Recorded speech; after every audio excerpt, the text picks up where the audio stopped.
বন্ধুরা আজকে আমরা বানাবো মাংসর জন্য আমরা নেব এতে অল্প একটু আদা রয়েছে, এতে পেঁয়াজ দেব, তারপরে রসুন দেব,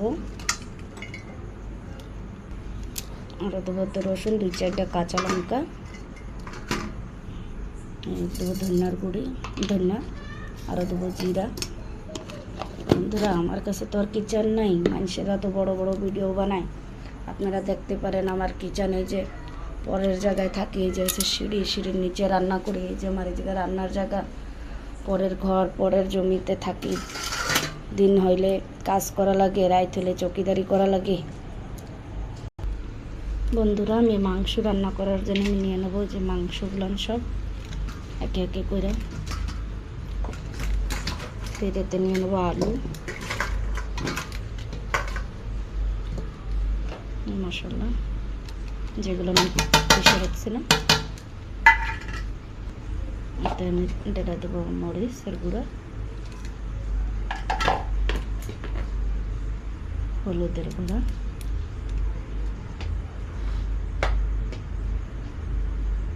স্বাদ মতন লবণ,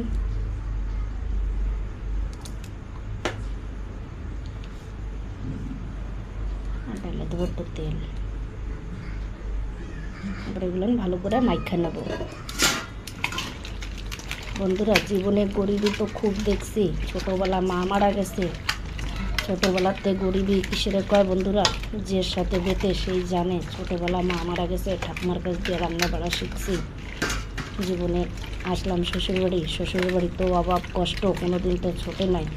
আমাকে গরিব রেখে জানে তো কোনো নাই, উপায় নাই। যদি আপনাকে যদি ভিডিওটা ভালো লাগে তা একটু লাইক করেন, কমেন্ট করেন, তাকে আমাকে গরিব মানুষের একটু কষ্ট দুঃখ একটু দূর হয়ে যায়। নিজের জীবন তো পড়ালেখা ঠিকসে করতে পারি না, 7वी-8वी তক পড়ছি। চাই যে জীবনে কিছু করে বাচ্চাকে যেন একটু ভবিষ্যৎ বানাইতে, লেকিন পয়সা না হওয়া